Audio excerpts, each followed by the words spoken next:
As countries navigate the political and the economical differences over Russia's invasion into Ukraine, the leaders of the world's two largest economies held their first direct discussion over the Ukrainian conflict since the invasion began last month.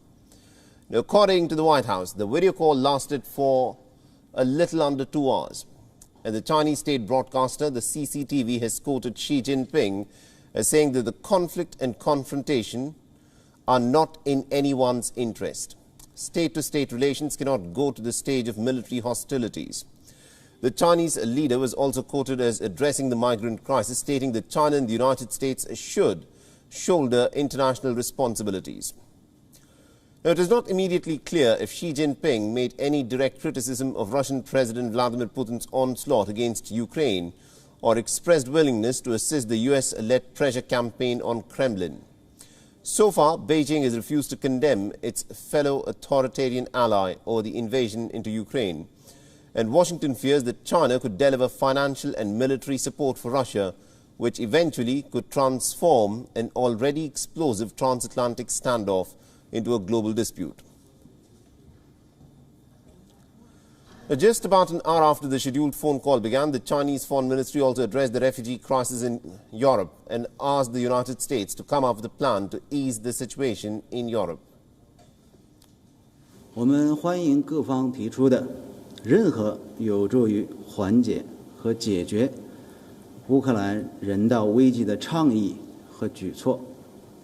你刚才提到，美方正在讨论如何支持乌克兰难民，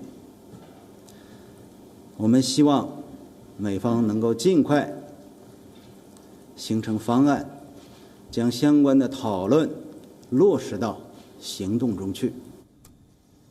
Our correspondent Susan Tehrani has been tracking the story very closely for us from New York and has sent us this report. Listen in.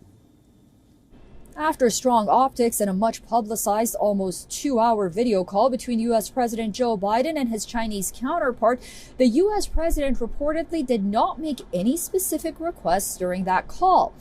Asked why, White House Press Secretary Jen Psaki said, quote, because China has to make a decision for themselves about where they want to stand and how they want history books to look at them and view their actions, and that is a decision for President Xi and the Chinese to make. Ukraine and Xi's partnership with Russia's Vladimir Putin has become a bone of contention between the United States and China at a time when trust is at an all-time low, and Friday's meeting apparently made no breakthrough nor indication of whether or not Xi Jinping is willing to reassess his relationship with Vladimir Putin or not. The U.S. president reportedly did warn Xi Jinping that should it decide to help Russia bypass U.S. and Western imposed sanctions or provide any kind of military aid to Moscow, it will face severe consequences. Meanwhile, it's important to note that both on Thursday and Friday, it was reported that Chinese warships continued to sail through the Taiwan Strait. Susan Tehrani reporting from New York for WION World is One. WION is now available in your country. Download the app now and get all the news on the move.